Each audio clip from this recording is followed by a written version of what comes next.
Let's get another one in here.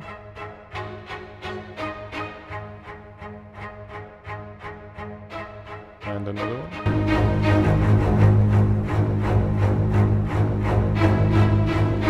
It's on my strings.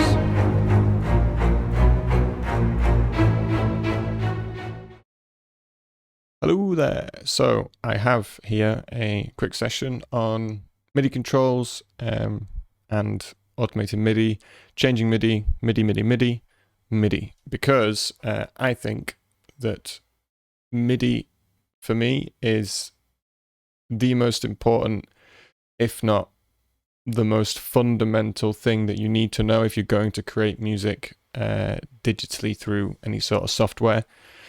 These skills are completely transferable across most softwares, as any MIDI controller software that has a velocity change is what I'm going to show you today and help you to adjust and change based on your tracks. I have a drum programming, or will have a drum programming video that also covers this in the basics to help with drums, just drums specifically. That might be good to watch. If you come from that and you're here, welcome to a bigger, broader spectrum of more than just drums on MIDI controls. This is something that you need to take away. This is something that you need to use in most stuff that you make, because it will just make it, when I started to learn MIDI and how to control MIDI and adapt MIDI, it changed how I played and how I composed incredibly. There's just nothing that I can explain that I'll tell you, that no words that I can possibly put together to show you how important this is. So I will just try and show you. Let me quickly start by poorly playing a piece of music. If you recognize it, 10 points.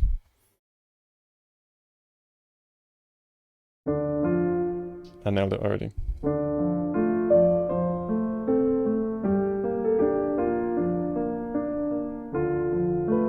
Okay, I nailed that last note, so let's get rid of that. This is what MIDI looks like. Boom, there we go. So this is what I just played. Let me make this a little bit more palatable.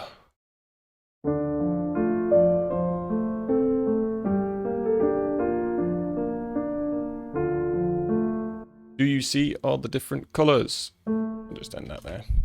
This means it's got a note velocity difference. The difference in velocity means this. If I show you velocity as a picture, it looks like that. So if I turn these all the way up, it sounds like this.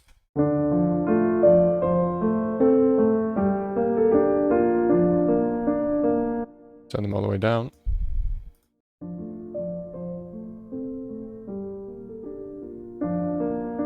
Now, understandable if this is confused with volume, because it kind of is. Volume does change. However, this is more of an expressive volume. So I have a video as well, or will have a video on automation and modulation. This is just another version of that in the MIDI. So with automation and modulation, if you imagine, it changes the expression on how the person is playing. With MIDI controls and changing velocity, that velocity is just how hard you are hitting the note. So for example, this is a low velocity. If I press harder, it's a higher velocity. There should be a better piano for this, actually. And that's what that does. So I can play soft. And I can get louder just by pressing the keys harder. That's how that works. So, if we want to simulate a real player, we can use MIDI controls. If this doesn't want to explode. Spinny wheel of death. Okay, so what I've done here is I've just duplicated the same thing that I've played. I will make this smaller because we know what we've played. I'm not going to change the notes of the MIDI, and we're really just more interested in the velocity. So I make this 1 velocity. This is what a real player looks like, or at least someone pretending to be like me. What a real player looks like. This is what a computer looks like. As again, I'll show you the difference.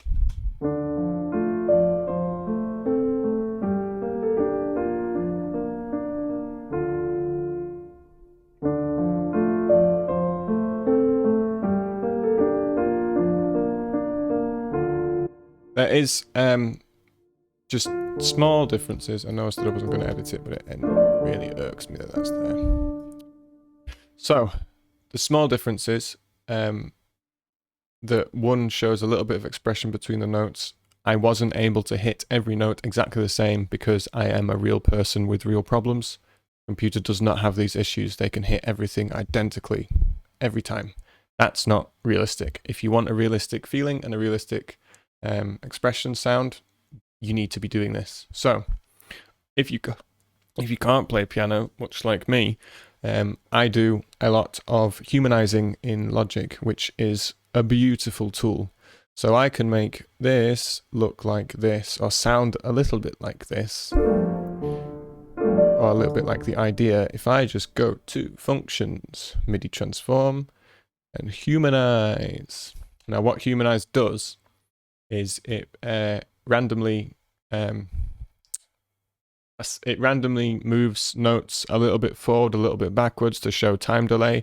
It also makes the hit of the key a little bit harder, a little bit softer to show power delay or whatever the hell. So if I just so what these do, if I select only, it will do everything. I operate only. Sorry, if I select, it selects everything, and then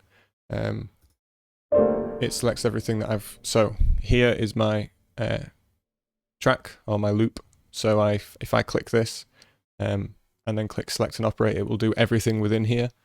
If I just highlight a piece that I want, if I move this out of the way, if I just highlight what I want to humanize and then do operate only, it will only change that. So if I just click this, look, it's only going to change this.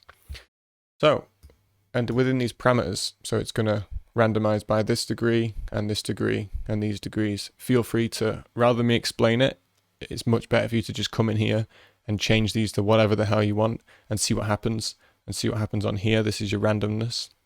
So what I've done here, if I get rid of this now, is I did it one click.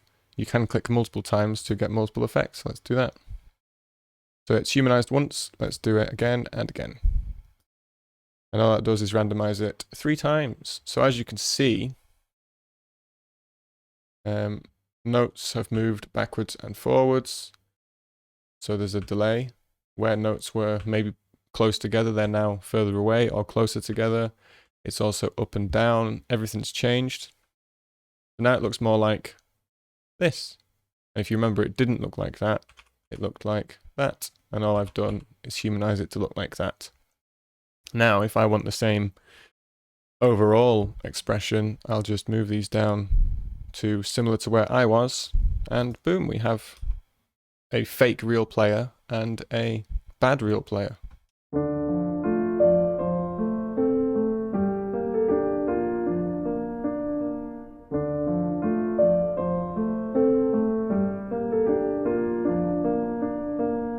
There you go. It's as if someone actually played that, even though they 100% did not.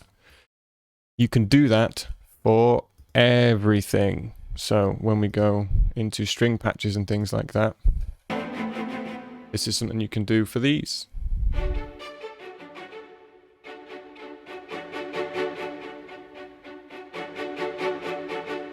So in a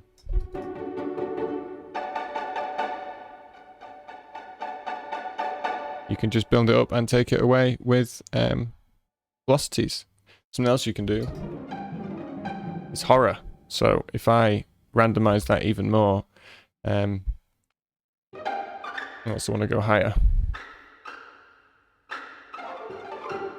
Pandaraki.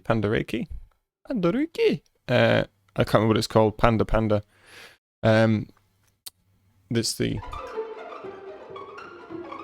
What that is. So that is just me playing the keys. So if I show you what that looks like in MIDI, I'm quite literally just rolling my hand on the keyboard. So what we can do is we can actually make this in MIDI and show you how the randomness works. So if I just imagine I drew all these notes in, it would look like this.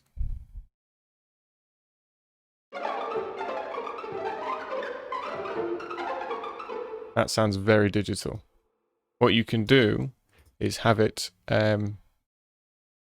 like a crescendo, and come to some sort of conclusion by maybe building it up. So all I've done here is click away and drag.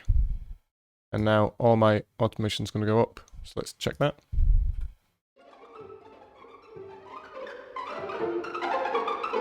Already sounds better. So now it's building up to something.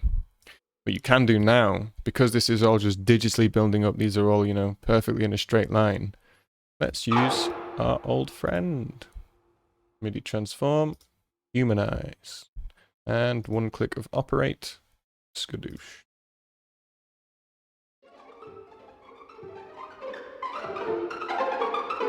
More chaos, except now it's more human chaos. Someone might have played that.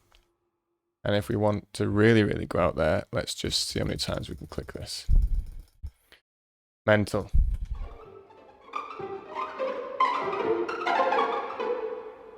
But as you can see, it still goes up because we drew that line. And that's just how MIDI works, and how velocity in MIDI works. There's so many things and so many textures and stuff that you need to do and bring in to your music with this kind of stuff. For example, percussion. If you're not automating your MIDI percussion, you're doing something very wrong. There's loads of stuff that you can bring in and take out of songs just by having a little bit of a flair. You hear that? It's nice little.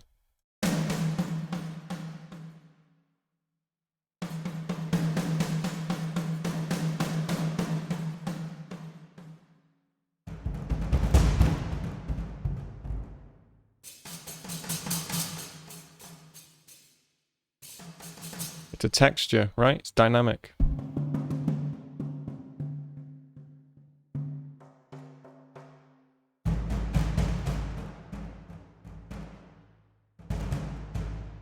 And all I'm doing there is changing how hard I hit the key.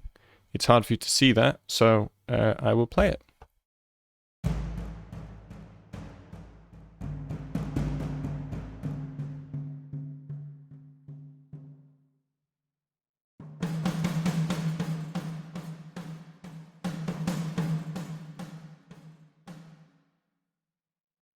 And that's what that looks like. So I've just played that. For the sake of this, I'll turn it up as well.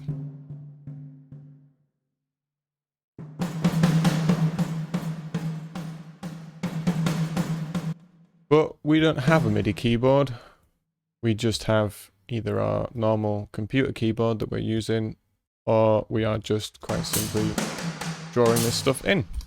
So it sounds like this when we do that.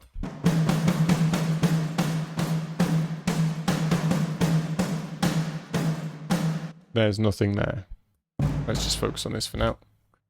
Let's make it simpler.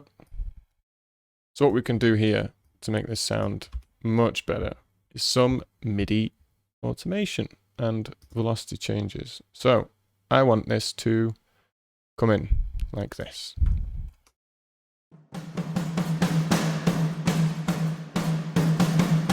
Maybe I want this next note to be, or these next notes to be really low. Maybe I want these to now start to build up. And then I want these notes to really fade out. We've got it coming in, nice and loud, and then quickly drops down, comes up again, and goes down. If this was to be an expression of a person, it would be, ah. So the drums are doing just that. They are making that noise.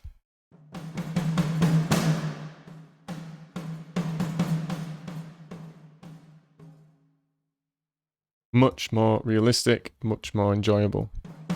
So what I can do now is hit our old friend. Badoom. Now it's more realistic.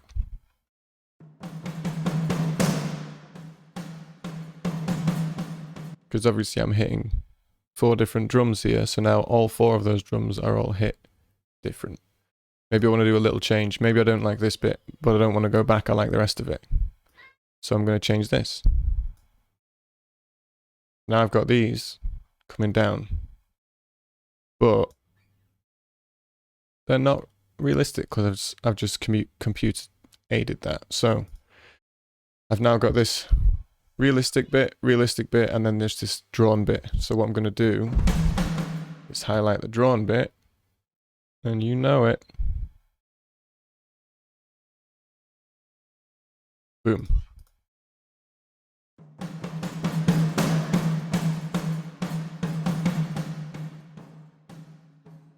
Much more realistic. I don't know if you can hear a child while I'm speaking. It's not mine. There's some demon baby outside. So this is what we've got with MIDI controls. I will show you a track where I've done stuff like this and really give you a more understanding of a wider context. Now you know how to MIDI control. I'll show you an application of where that makes sense and where that's done.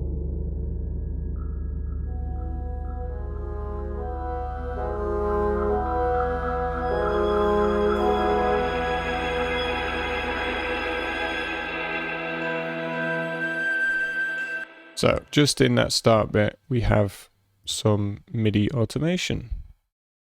Here are 2 examples of that. Let me open my piano roll. These are 2 percussive pieces, which do exactly what I was just showing before. So if I solo this and show you the MIDI. If you just click this button here, by the way, you get to Big Mouse. You get to MIDI. So if you are, let's say, doing modulation or expression, and then you want to go back to MIDI, just click that. So this is my MIDI. I can't tell you if I played this or if I drew this. Who knows? That's the best part about what I'm showing you here, is you're not supposed to know, just supposed to sound good. Let's have a listen.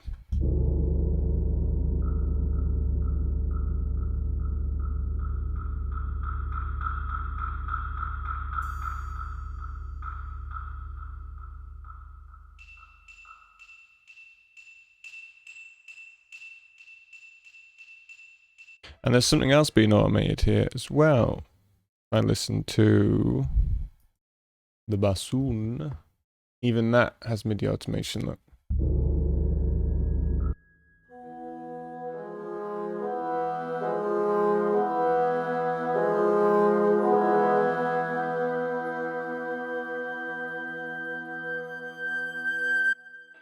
Let's find another bit that sticks out at me.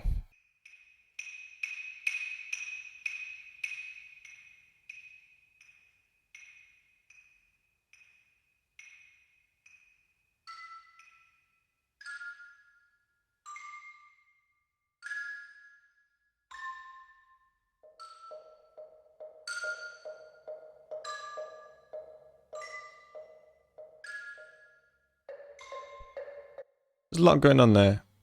If I show you what that sounds like without automation, you'll see. Which one did I change? There you go. So now that's just drawn in, there's no automation.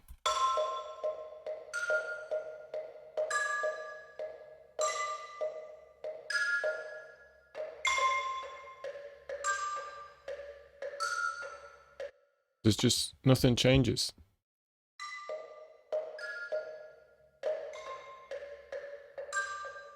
Now we fade it out. Much more expressive. Back in.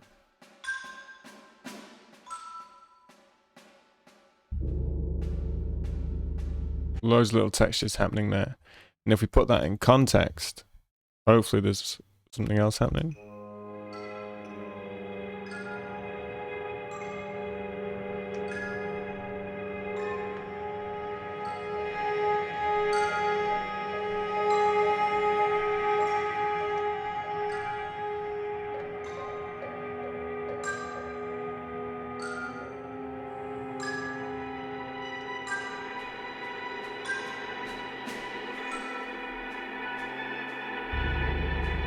It just makes it so much more interesting.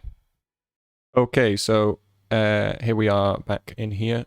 This is my tundra alert-y area. Imagine some icy cold. Something's in the woods or in the darkness. Lurking.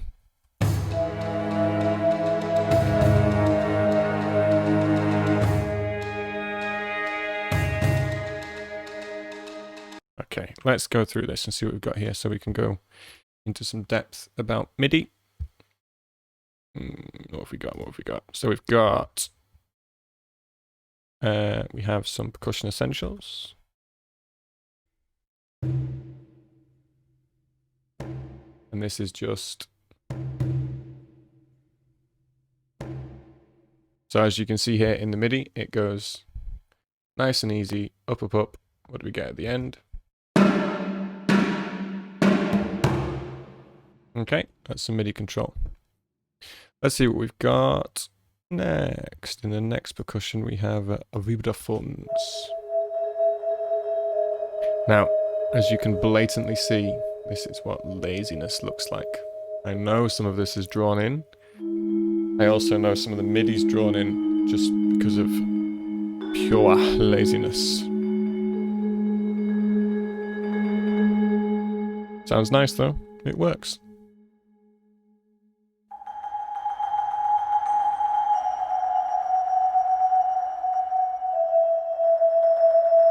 Sounds cold. That's what I wanted in my tundra. What's next?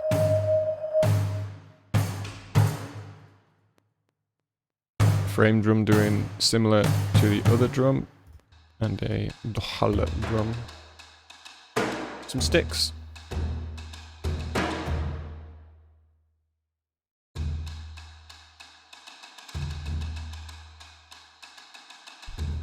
But altogether, this paints a nice icy picture.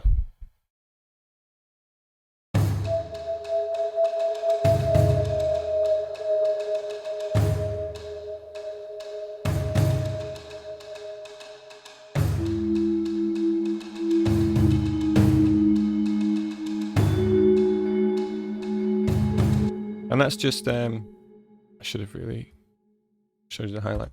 It's just with some MIDI control, that's all this is. It's not just the percussion and stuff that you apply your MIDI to.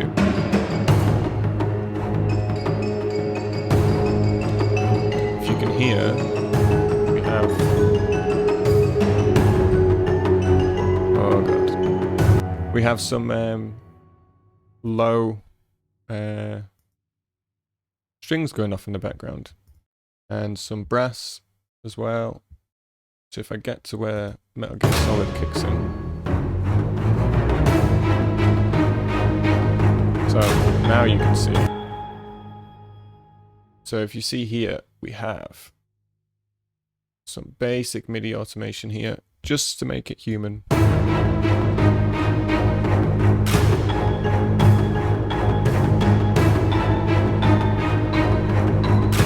just solo this.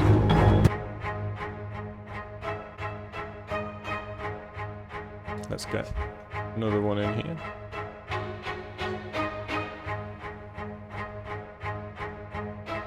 And another one.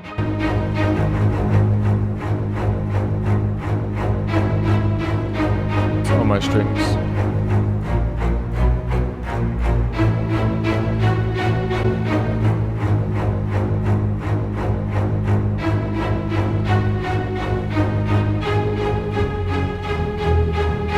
See at the end how it curves up, it just gets a nice little crescendo to it. And then I've got the